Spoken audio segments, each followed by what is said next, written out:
Situated on the Pacific coast of Central America, El Salvador borders Guatemala to the west and Honduras to the east.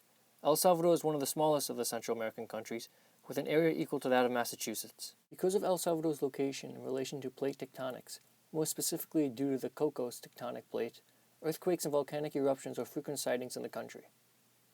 Before the Spanish conquest, the area of El Salvador was inhabited by few indigenous tribes, most notably the Pipiles tribe. However, in 1524, Pedro de Alvarado, one of Cortez's conquistadors, claimed the land in the name of Spain, and in 1540, after crushing the native population, El Salvador officially became a colony of Spain.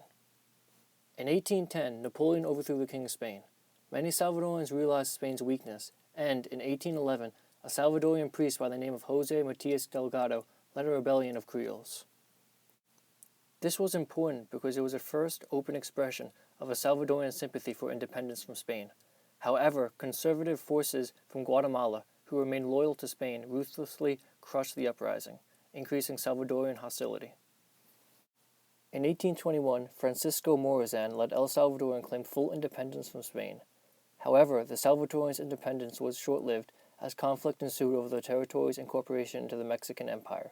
These efforts were led by Mexican Creole General Agustin de Iturbide. In 1823, El Salvador became part of the United Provinces of Central America, which also included Costa Rica, Guatemala, Honduras, and Nicaragua.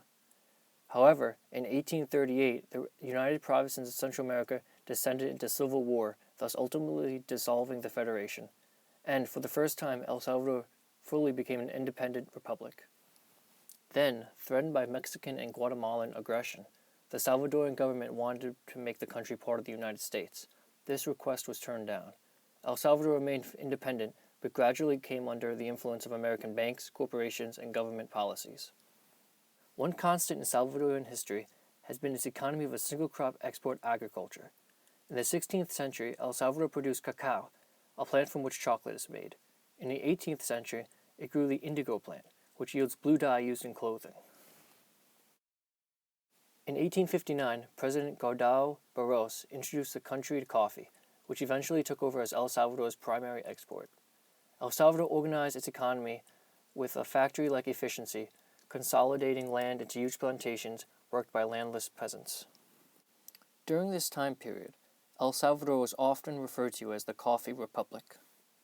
In 1856, Salvadorian troops, led by General Gardao Barros, joined other Central American forces to drive U.S. adventurer William Walker out of Nicaragua, where he had taken power.